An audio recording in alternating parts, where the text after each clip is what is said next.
Ketika sedang memberkati mereka, Yesus terangkat ke surga. Bapak-bapak, ibu-ibu, saudara-saudari, dan anak-anak, umat Stasi Kristus Raja Tembagapura yang Tuhan kasihi. Peristiwa kenaikan Yesus ke surga diceritakan dengan singkat, padat, jelas dalam Injil Lukas yang kita dengar pada malam hari ini, setelah Yesus memberikan sejumlah wejangan dan tugas untuk menjadi saksi Kristus bagi segala bangsa. Dia menghantar mereka keluar dan dekat Betania. Ia memberkati mereka, lalu terangkat ke surga. Itu kisah dalam Injil. Cerita yang sama, nada yang sama, kisah yang sama dikisahkan dalam kisah Rasul-Rasul. Di sana persis sama. Yesus terangkat ke surga disaksikan oleh murid-muridnya sampai awan menutupi dia. Dalam kisah Rasul-Rasul ditambahkan, sementara murid-murid terkagum-kagum melihat ke atas. Wow, Yesus naik. Dan tiba-tiba ada dua orang berpakaian putih mendekati mereka. Hai orang Galilea, kamu lihat apa? Yesus yang terangkat itu dia akan kembali. Seakan-akan para murid ditegur. Untuk apa kamu tetap memandang ke atas? Yesus sudah naik. Lihat ke bawah.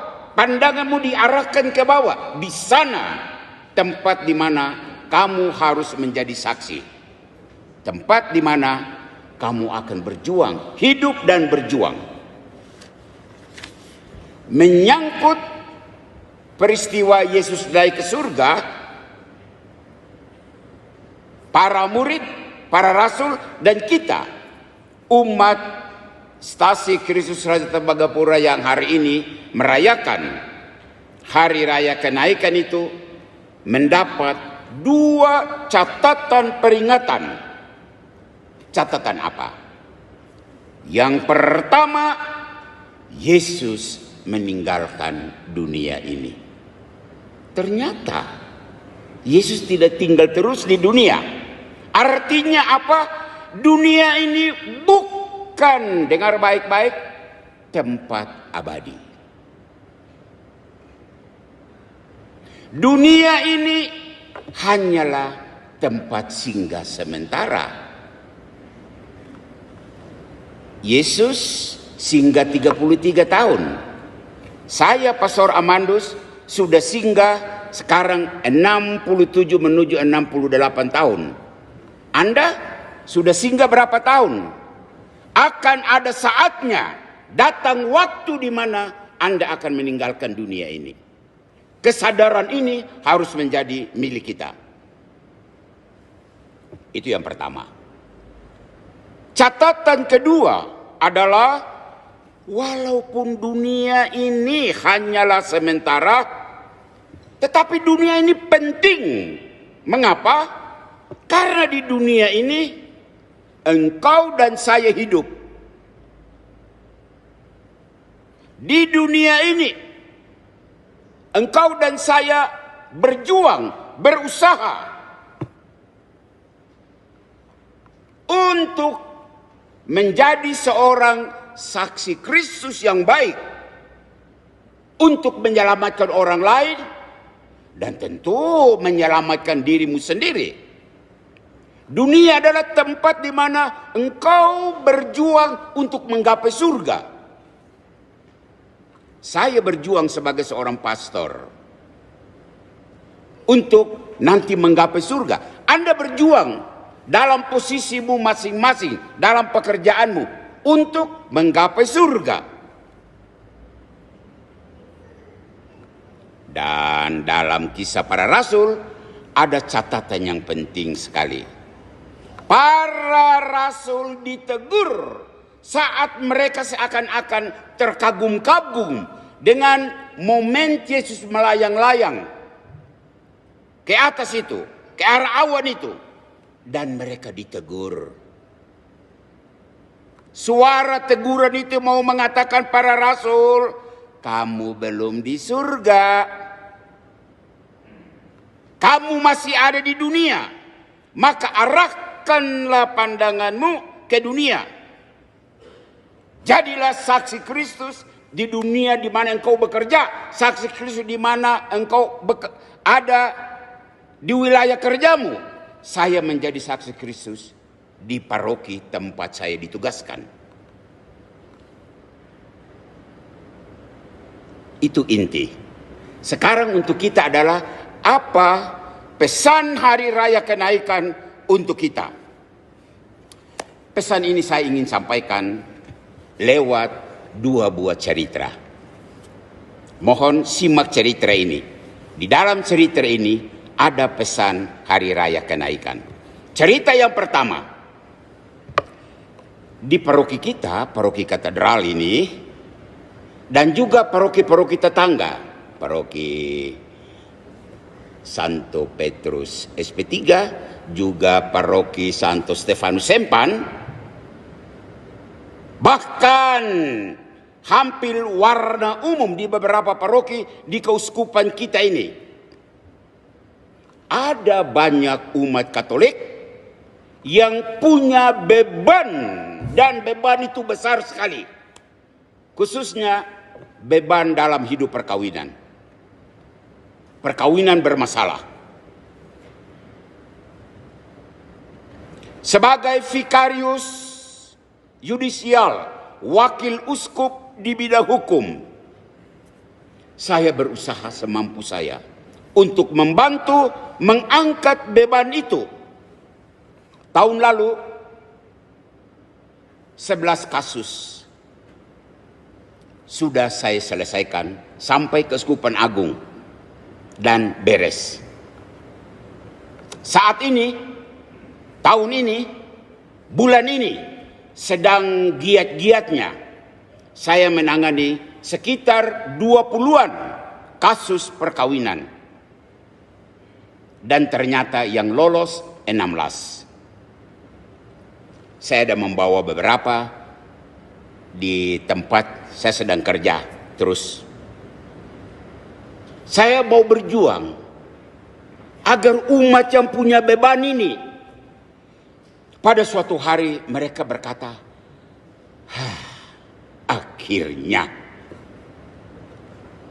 akhirnya beban itu diangkat.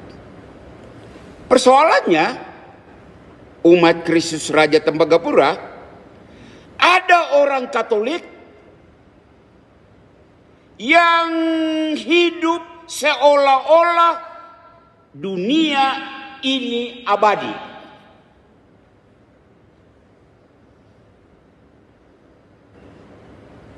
Ada orang Katolik yang hidup kumpul kebo bertahun-tahun, termasuk di paroki kita.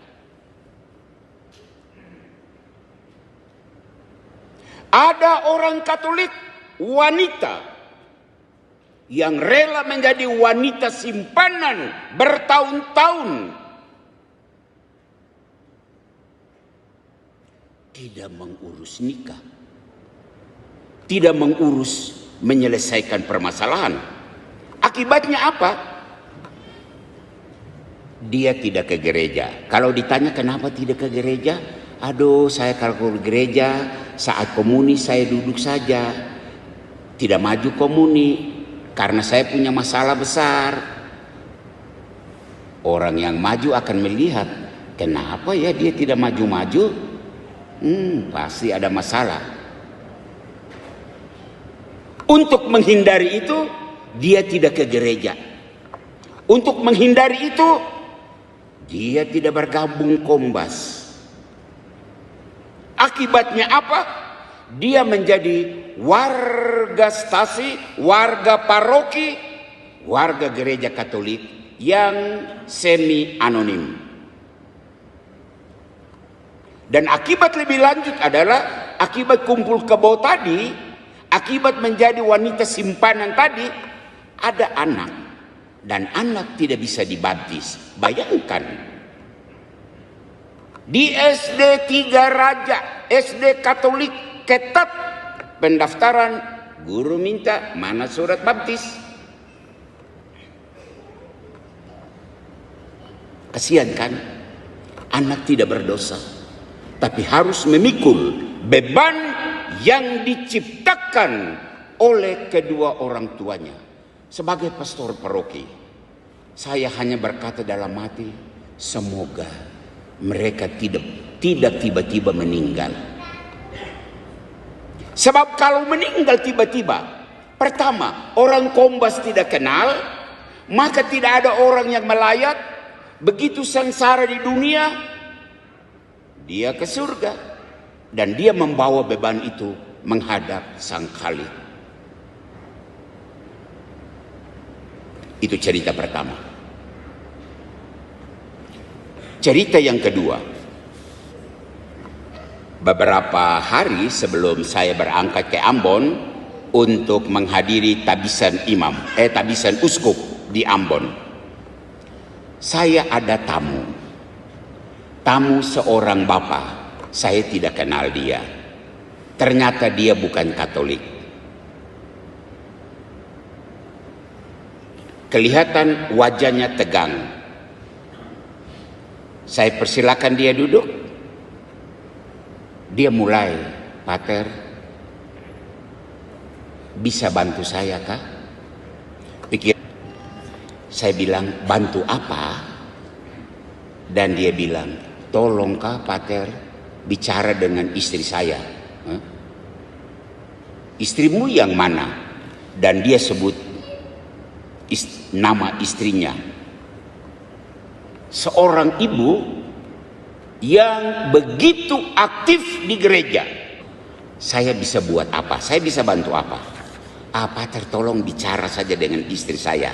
Saya sudah bicara tapi kami dua bakalai terus. Bicara apa? Tolongkah saya tidak larang dia ke gereja.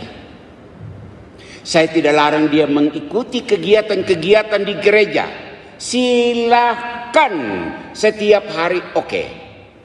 Sepanjang minggu, oke. Tapi bisakah Pater bilang dia masak di rumah dulu baru dia pergi?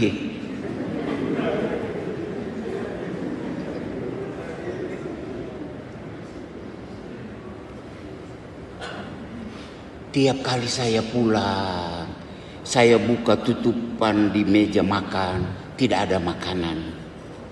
Saya tanya anak-anak, mama di mana? Mama ke gereja.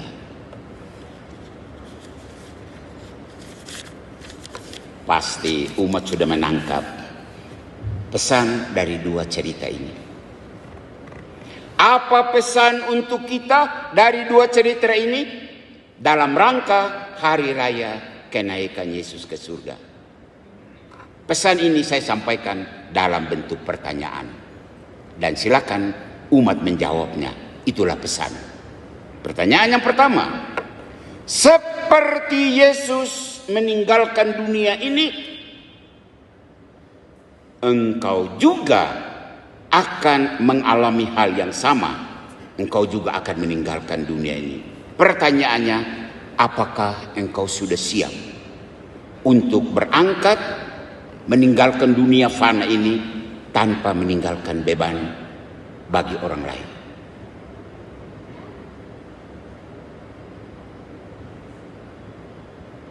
Renungkan pesan itu. Pesan yang kedua, semua harta yang kau peroleh di dunia ini saat meninggal pasti engkau tidak bawa satu pun. Dan saya selalu menyaksikan banyak. Secara khusus saat COVID. Tidak ada yang bisa dibawa. Pertanyaan, apakah engkau juga yang super sibuk di tempat ini yang terkenal, pergi gelap, pulang gelap? Pasti ada banyak rezeki yang engkau punya. Rezeki-rezeki itu pasti engkau tidak bawa saat engkau meninggal. Apakah engkau siap untuk meninggalkan semuanya itu dengan sebuah cerita yang indah, sebuah cerita yang manis? Jawab sebagai pesan yang kedua. Dan pesan ketiga, pesan terakhir. Bagi mereka yang sibuk untuk urusan-urusan entah di gereja atau urusan orang lain, dan karena urusan itu melalaikan tugas pokok, tanggung jawab pokok di rumah, lalu engkau lupa. Pertanyaan untuk pesan ketiga adalah, saat ini engkau belum di surga toh?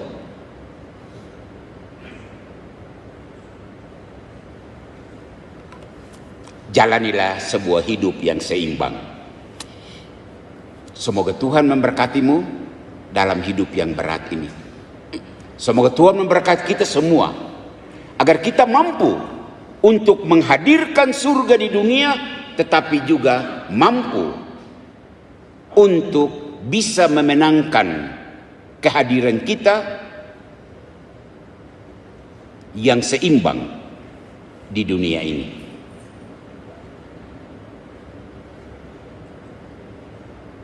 Selamat Hari Raya kenaikan Yesus ke surga. Amin.